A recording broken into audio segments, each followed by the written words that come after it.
watching All 24 News World News program broadcasting to you live from the capital Algiers. Next up are the headlines.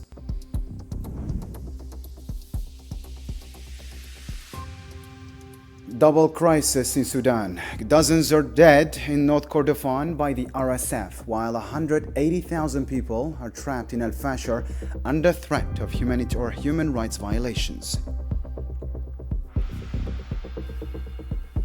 Also coming up tonight, new airstrikes hit northern and central Gaza, causing casualties. Hamas has handed over the bodies of 2 hostages, while aid officials warn the humanitarian situation is getting worse.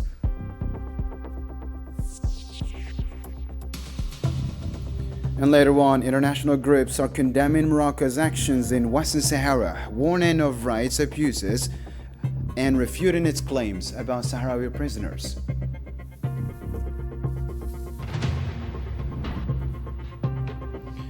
Welcome back. First up in our news tonight, more than 30 Sudanese civilians were killed and several others wounded by the Rapid Support Forces gunfire in North Kordofan.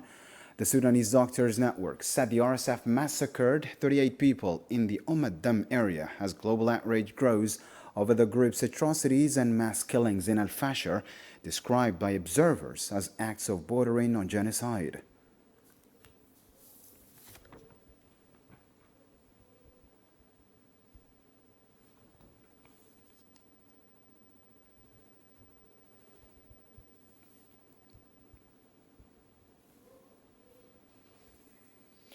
The Sudanese Ministry of Health accused the Rapid Support Forces of systematically targeting medical workers in North Kordofan to dismantle the country's healthcare system.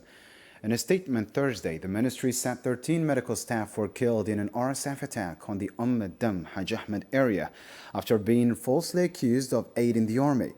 It denounced the assault as part of ongoing crimes backed by foreign actors, threatening Sudan's stability and forcing thousands to flee.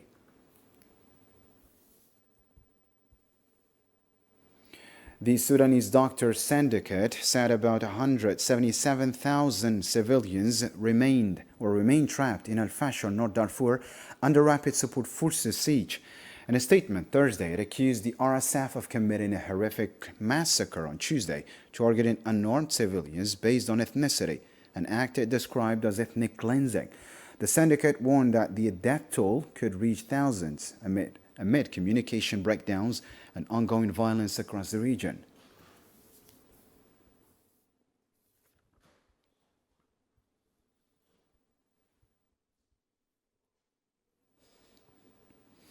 UN Assistant Secretary General for Human Affairs Tom Fletcher warned of a deepening humanitarian crisis in Sudan, citing reports of extrajudicial killings in Al-Fashar after the Rapid Support Forces entered the city. Speaking at an emergency UN Security Council session requested by Algeria and other nations, Fletcher said intense fighting in the Kordofan region continues to drive new waves of civilian displacement. The UN official urged an immediate end to the ongoing violations against civilians, condemning what he called the world's indifference to the atrocities unfolding in Al-Fashar. Al-Fashar, already the scene of catastrophic levels of human suffering, has descended into an even darker hell, with credible reports of widespread executions after Rapid Support Forces fighters entered the city. Can anyone here say that we did not know this was coming? We cannot hear the screams, but as we sit here today, the horror is continuing. Women and girls are being raped, people mutilated and killed with utter impunity.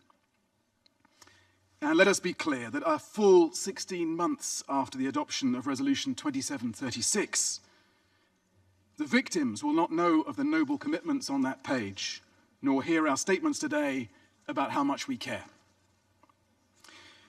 Yesterday, almost 500 patients and their companions in the Saudi maternity hospital were reportedly killed.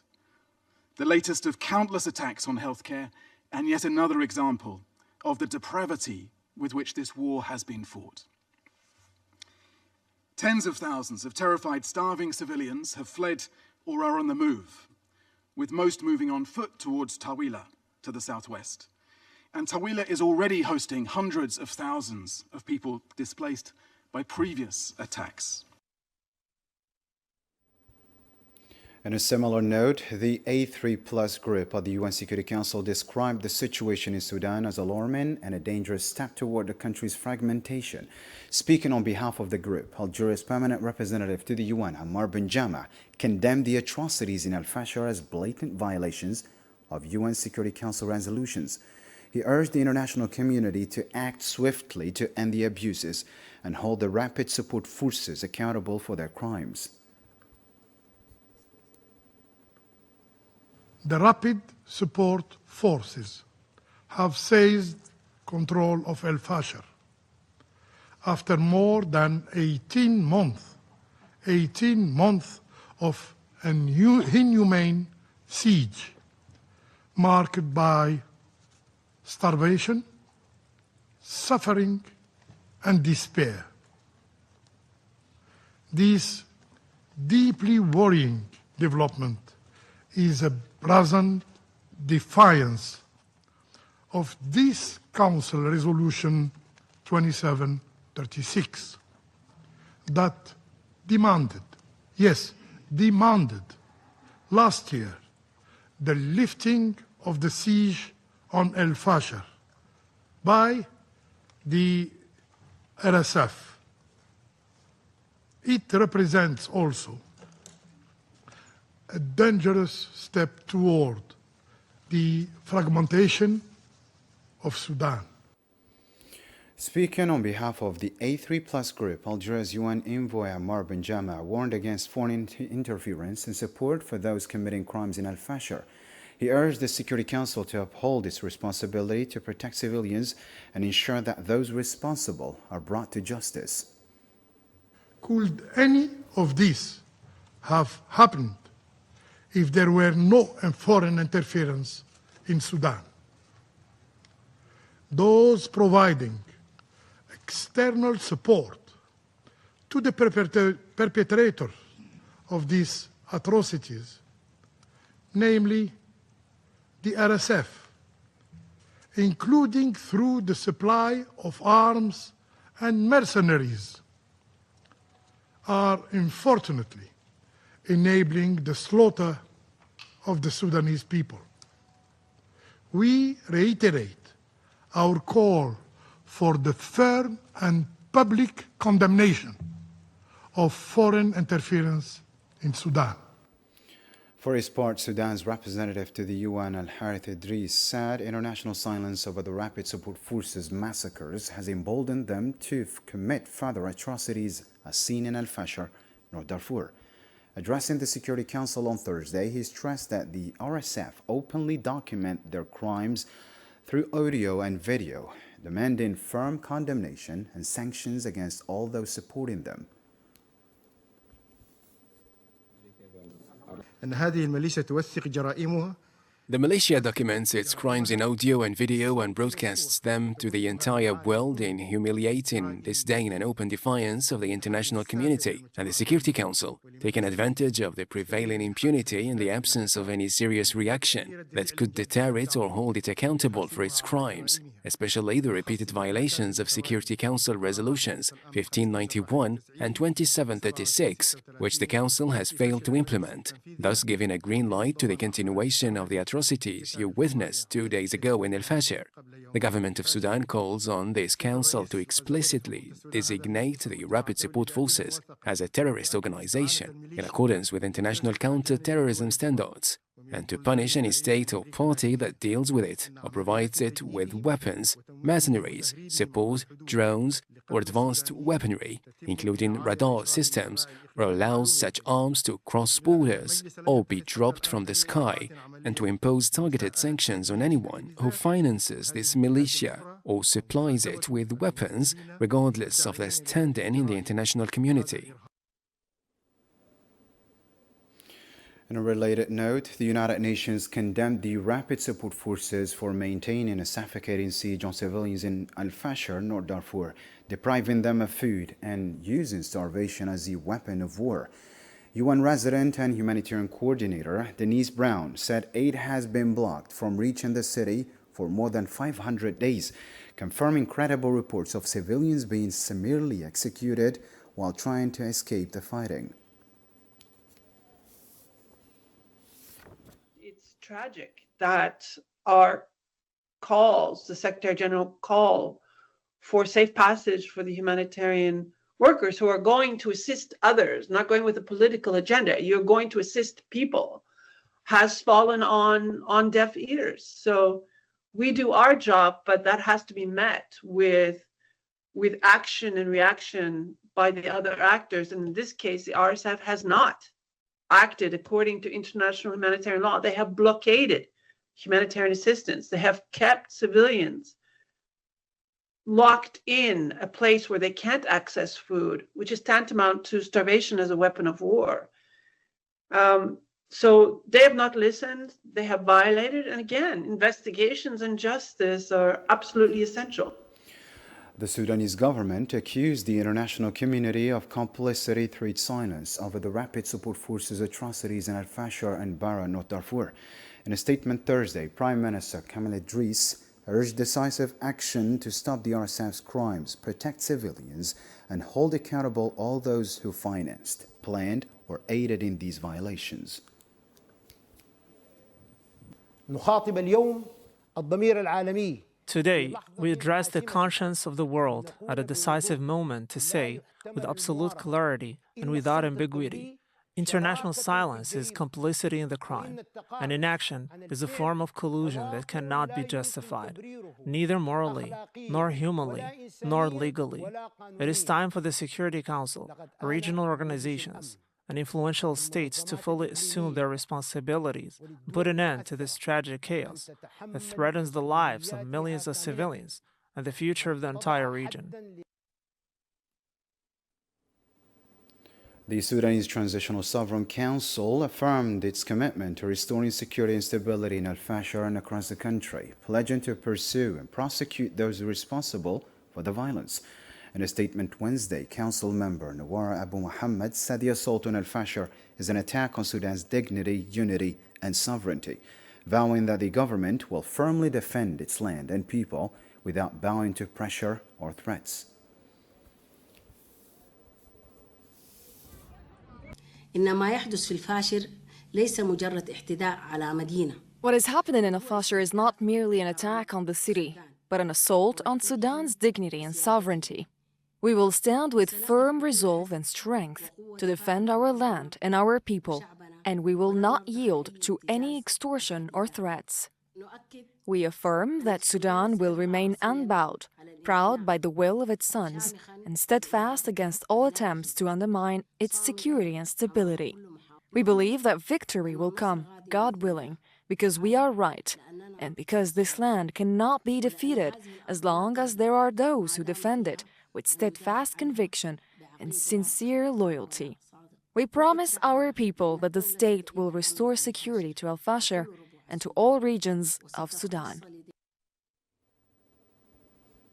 And as you followed in our headlines in the Gaza file tonight, 2 Palestinians were killed and several others wounded in a Zionist airstrike targeting civilians in Al-Atatra area of northern Gaza on Wednesday evening, in yet another violation of the ceasefire. Local sources said a Palestinian child also died Thursday morning from injuries sustained when Zionist forces bombed a tent sheltering displaced families at Abu Hamisa school in Burij refugee camp, central Gaza Strip.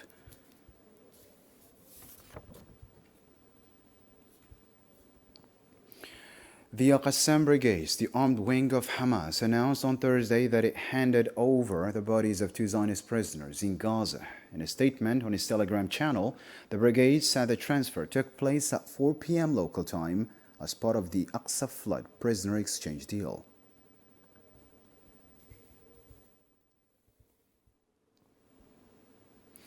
The Gaza Government Media Office warned that more than 20,000 unexploded ordnance litter destroyed residential areas, homes, and farmland, a direct long-term threat to civilian lives. The statement said many of the devices are internationally prohibited, highly explosive munitions that can remain active for years, putting displaced families, children, and aid workers at grave risk.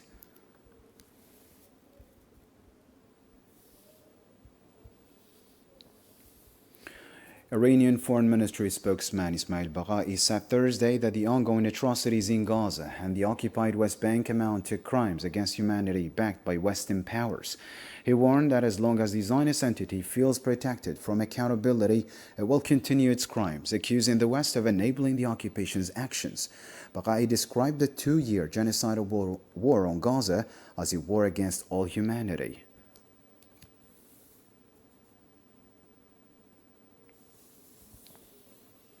Switching focus to another topical news story, the Sahrawi diaspora living in the city of Girona in Catalonia province staged a sitting on Thursday to denounce the U.S. proposal that runs against all UN resolutions, including the right of the Sahrawi people to self-determination and a dignified life.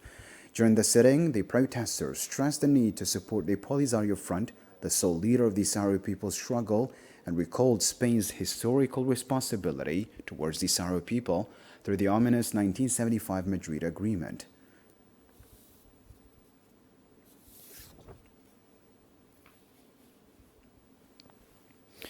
Meanwhile, hundreds of Sahrawis marched Wednesday evening in Spain's Basque Country to denounce the Moroccan occupation and reaffirm their demand for self-determination.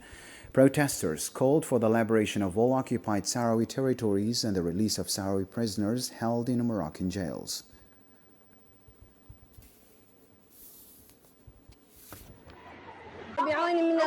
With the help of God as a reflection of the will of the Arab people and in loyalty to our righteous martyrs, as my martyred father used to say, today we raise our flag on a land that is not ours. But as he said, one day it will be raised on our own land.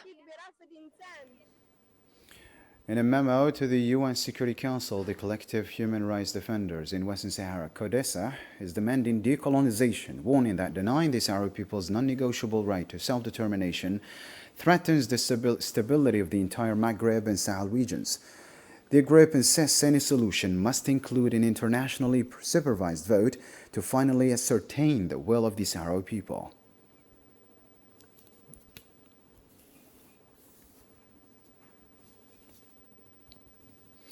The Association of Friends of the Sahrawi People in Burgos in Spain condemned the Moroccan occupation's attempts to impose a colonial reality in Western Sahara, calling them illegal and contrary to international law.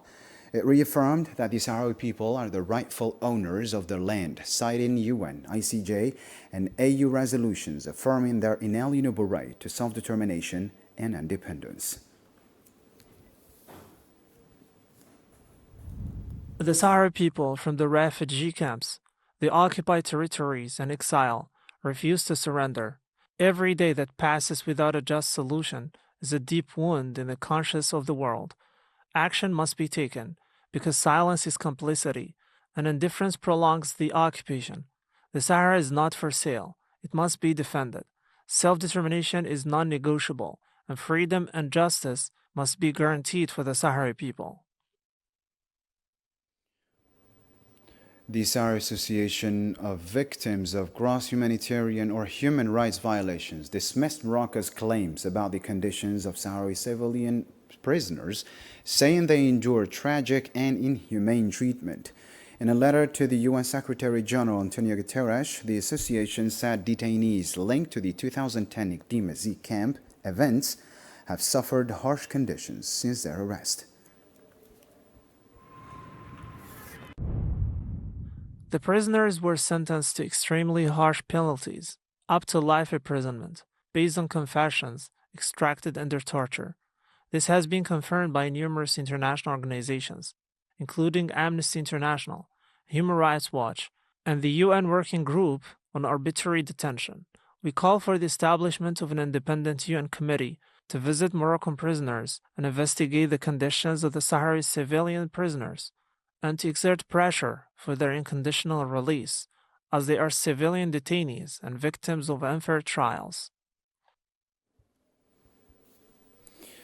Moving on to another global news story, and in a rare thaw after years of economic tension, U.S. President Donald Trump and Chinese President Xi Jinping met in Busan, South Korea, for nearly 2 hours of talks that erased trade strains, secured rare earth supplies, and paved the way for future visits. Nabil Khazini reports. A handshake heavy with history, expectation, and unspoken calculation.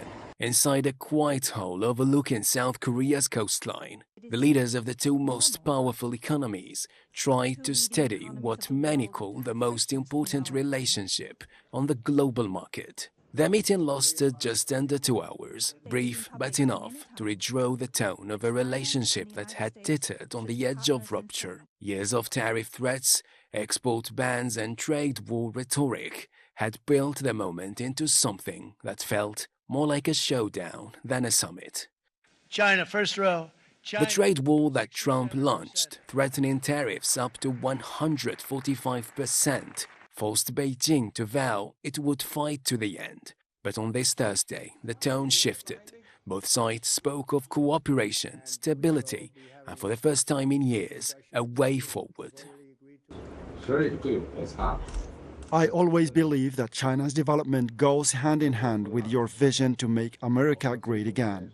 Our two countries are fully able to help each other succeed and prosper together. Over the years, I have stated in public many times that China and the United States should be partners and friends. This is what history has taught us and what reality needs and demands.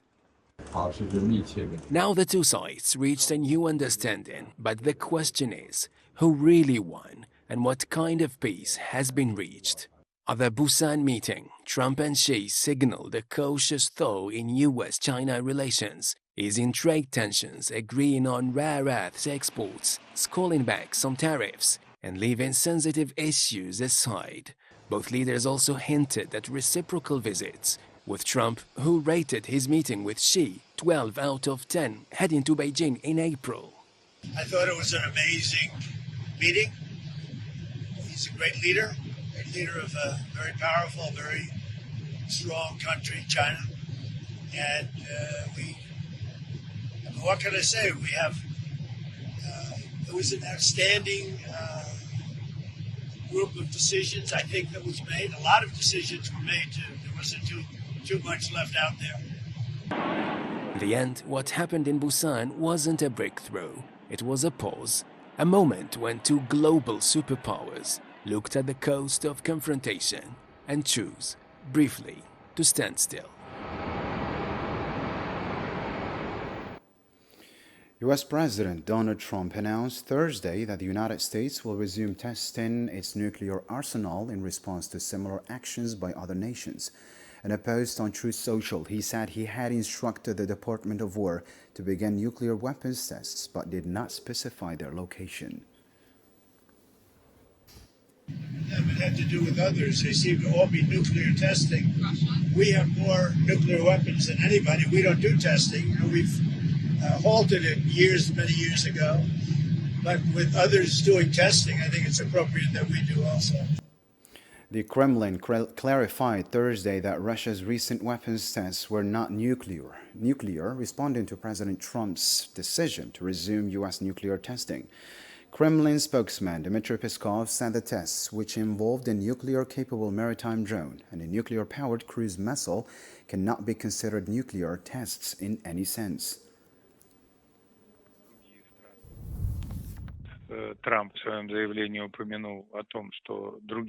President Trump mentioned in his statement that other countries are engaged in testing nuclear weapons.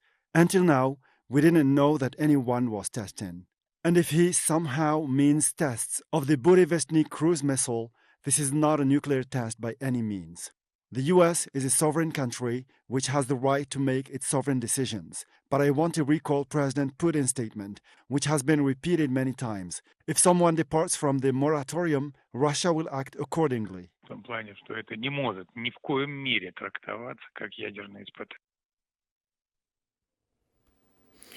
Venezuelan President Nicolas Maduro said Thursday that his intelligence services uncovered a CIA plot to attack U.S. warship during military drills in Trinidad and Tobago. In a televised address, he accused the agency of planning the attack to frame Venezuela and justify further escalation between the two countries.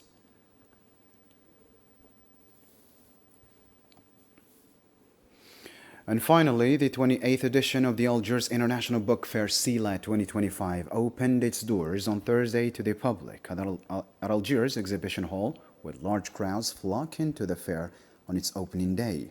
The Pavilion of Mauritania, this year's guest of honor, attracted visitors interested in the culture, heritage, and literature of this Arab country. The fair itself is a great initiative. I mean, it's now an internationally renowned initiative from Algiers, and it's great for us to be here because we show the relevance also of European culture in the Algerian environment, but also very African, very Arab. So this is a great moment, for exchanging and for showing the strong connections between Algeria and Europe, Africa and Europe, the Arab world and Europe. So we're very happy to be here. And that brings us to the end of our news program for tonight. Thank you for tuning in. You take care.